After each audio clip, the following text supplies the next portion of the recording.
হৰে কৃষ্ণ।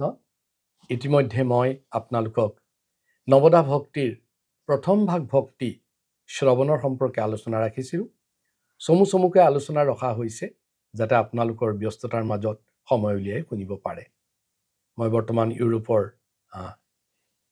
জাৰ্মানীৰ হেমবুৰ্গ চিটিৰ এল্টনা অঞ্চলৰ পৰা কৈছোঁ। এল্টনা এটা সৰু অঞ্চল, তাৰে এঠাইৰ পৰা আপোনালোকক সম্বোধন কৰি আছোঁ। আমি ইতিমধ্যে শ্ৰৱণৰ সম্পৰ্কে আলোচনা কৰিছিলোঁ। আজি এটা আৰু মই প্ৰায় যিটো কাহিনী কওঁ সেই কাহিনীটো পুনৰাবৃত্তি কৰিব বিচাৰিছোঁ যে শ্ৰৱণ কেনেকুৱা হ'ব লাগে, কোৱালিটি অফ হিয়াৰিং, লিছনিং। তাত এটা সৰু সাধু ক'ম। এবাৰ এজন মহাৰাজে এখন এঠাইত প্ৰবচন দি আছে, আৰু প্ৰবচন হ'লে সাধাৰণতে আমাৰ কেতিয়াবা খুব দীঘলীয়া প্ৰবচন হ'লে সেই প্ৰবচনৰ কাষে কাষে কিছুমান সৰু সৰু বজাৰ বহে। বহুত মানুহৰ সমাগম হয়তো, গতিকে তাত সৰু সৰু বস্তু বিক্ৰী হয়। এজন ভক্ত, এনেকৈ তিলকধাৰী ভক্ত এজনে কিছুমান পুতলা বিক্ৰী কৰি আছিলে, আৰু এটা পুতলাৰ ছেটত তিনিটা সৰু সৰু পুতলা আছে।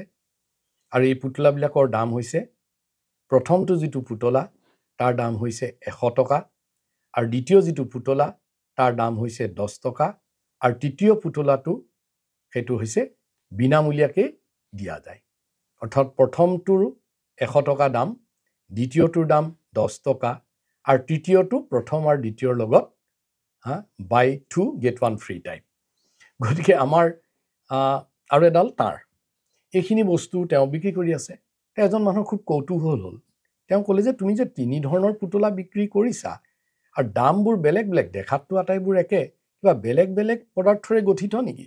নহয়, এইবোৰ একে বস্তুৰে গঠিত। তেতিয়াহ'লে তোমাৰ এই পাৰ্থক্যটো কিয়? যে এটা তুমি বিনামূলীয়াকৈ দিব ওলাইছা, এটা 10 টকা কৰিছা, তাৰ 10 গুণ দাম ধৰিছা ইটোত। বোলে কথা আছে। কথাটো কোৱাচোন কি? বোলে কথাটো আপুনি কিনিলে মই আপোনাক কাণে কাণে ক'ম। তেওঁৰ কৌতূহল হ'ল। 110 টকা দি তেওঁ সেই 4 পদ বস্তু তেওঁৰ পৰা কিনিলে, 3টা পুতলা, এডাল তাঁৰ। বোলে এতিয়া তুমি মোক বুজাই দিয়া। তেওঁ কাষলৈ মাতি আনিলে, মাতি আনি কাণে কাণে ক'লে যে এই আপুনি প্ৰথম পুতলাটো যিটো বিনামূলীয়া, এই তাঁৰডাল তাৰ কাণত ভৰাই দিয়ক। তেওঁ ভৰাই দিলে, আৰু সেই তাঁৰডাল এক কাণেদি সোমাই আন কাণেদি তাঁৰডাল ওলাই গ'ল।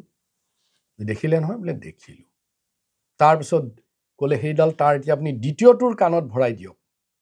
তেওঁ আনি পেলাই দ্বিতীয়টো পুতলাৰ কাণত ভৰাই দিলে, আৰু ভৰাই দিওঁতে এইবাৰ মুখেদি ওলাই গুচি গ'ল তাঁৰডাল। বোলে তাঁৰডাল পালে? বোলে পাইছোঁ। এইবাৰ তৃতীয় পুতলাটোত ভৰাই দিয়ক। তৃতীয় পুতলাটোৰ তেওঁৰ কাণত নি তাঁৰডাল ভৰাই দিলে।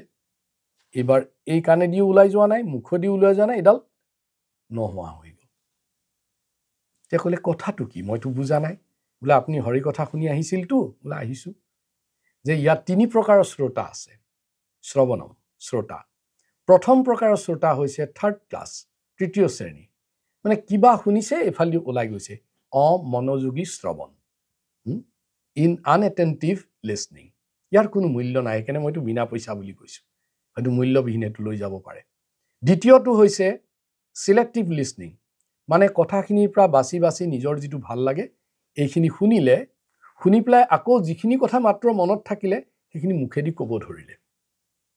মানে শুনিলে, বাছি কেইটামান কথা যিকেইটা ভাল লাগিলে মুখেদি ক'লে।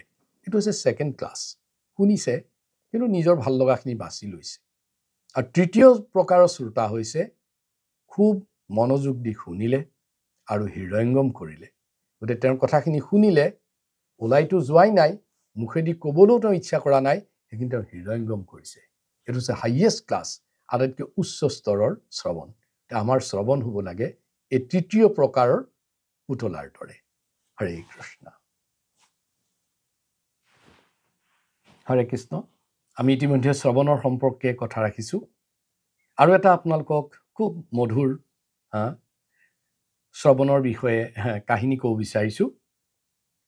অলপ আগত আমি 3টা পুতলাৰ কথা ক'লোঁ। এইবাৰ এটা কাহিনী হৈছে, এখন গাঁৱত এবাৰ ভাগৱত সপ্তাহ হৈছে, 7 দিনীয়া ভাগৱত সপ্তাহ। গতিকে তাত এজন ব্ৰাহ্মণে খুব মনোযোগেৰে প্ৰত্যেক দিন যায় আৰু ভাগৱতৰ কথা শুনিব যায়। শুনি ঘৰলৈ গুচি আহে।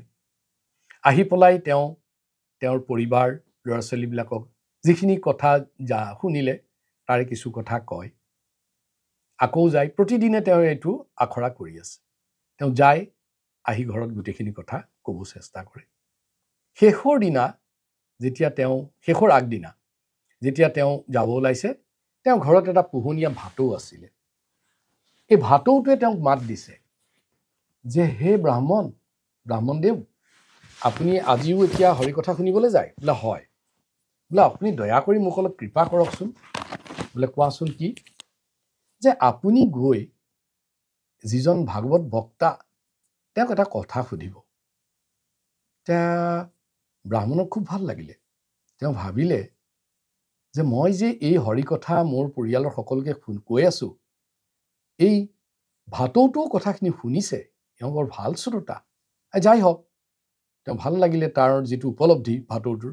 কোৱাচোন তোমাৰ কথা, কি সুধিব লাগে তোমাৰ কথা? বোলে গৈ সুধিব যে মোক যে সজাটোৰ পৰা মই কেতিয়া মুক্তি পাম। এতিয়া ব্ৰাহ্মণৰ খুব ভাল লাগিলে যে তাৰতো অকণমান মুক্তিৰ হাবিয়া হৈছে, বৰ ভাল কথা। বাৰু মই সুধি আহিম দিয়া, যে মই কেনেকৈ এই সজাৰ পৰা মুক্তি পাম, এই কথাষাৰ আপুনি দয়া কৰি ভাগৱত বক্তাক সুধি আহিব। তেতিয়া যেতিয়া ব্ৰাহ্মণ গ'ল, ভাগৱত কথা শেষ হ'ল, তেতিয়া ব্ৰাহ্মণজনে গৈ বক্তাজনক সবিনয়ে এটা প্ৰশ্ন কৰিলে যে, হে ভাগৱত, মই আপোনাৰ কথা মই প্ৰশ্ন কৰিব খুজিছোঁ। মোৰ ঘৰত এটা ভাটৌ আছে, সি আপোনালৈ এটা প্ৰশ্ন পঠাইছে, দয়া কৰি আপুনি প্ৰশ্নটোৰ উত্তৰ দিব লাগে। বোলে কোৱাচোন। প্ৰশ্নটো হ'ল, সি সুধিছে যে কেনেকৈ সি সেই পিঞ্জৰাটোৰ পৰা মুক্ত হ'ব পাৰিব।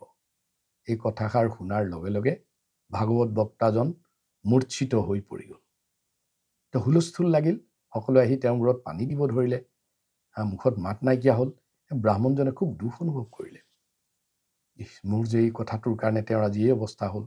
যাই হওক, কিছু সময়ৰ পাছত তেওঁ সম্বিত ঘূৰাই পালে, আৰু ব্ৰাহ্মণ আহি ঘৰত খুব বিষণ্ণ মনেৰে ঘৰলৈ ঘূৰি আহিছে।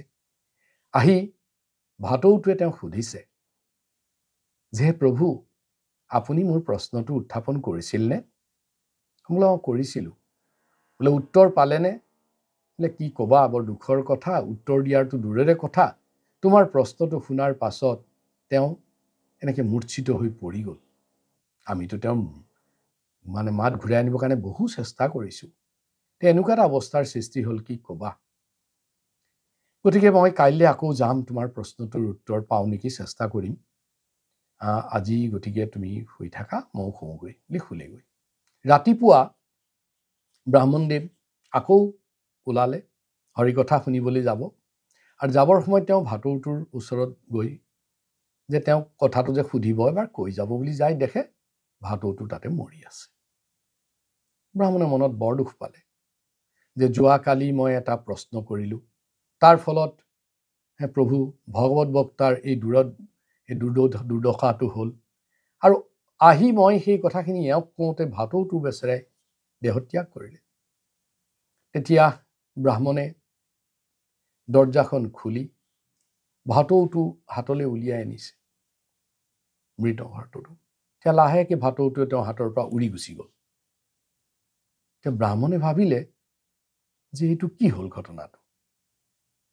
গতিকে তেওঁ গৈ যে ইয়াত এটা কিবা এটা ষড়যন্ত্ৰ থকা যেন তেওঁ পালে, যে ভাটৌটো বক্তাজনৰ মাজত হয়তো কিবা এটা আছে কথা। তেওঁ গৈ এই কথাখিনি ব্যক্ত কৰিলে আকৌ সেই ক্লাছৰ পাছত ভাগৱত বক্তাজনক। বক্তাজনে ক'লে যে তুমি এই সাধাৰণ কথাটো বুজি পোৱা নাই। বোলে মই বুজি পোৱা নাই, কালি আপুনি মূৰ্ছিত হ'ল, আজি ভাটৌটো এনেকুৱা লীলা কৰি গুচি গ'ল।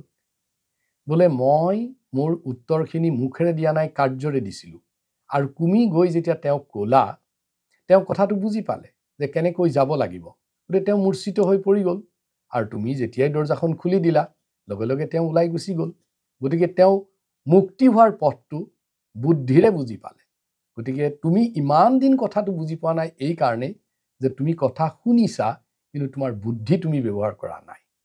কিন্তু এই ভাটৌটোৱে তোমাৰ কথাখিনি শুনি তেওঁৰ বুদ্ধিখিনি লগাই মোৰ উত্তৰটো তেওঁ যথাযথভাৱে বুজি পাই কামত লগাইছে। শ্ৰৱণ হ'ব লাগে এনেকুৱা। হৰে কৃষ্ণ।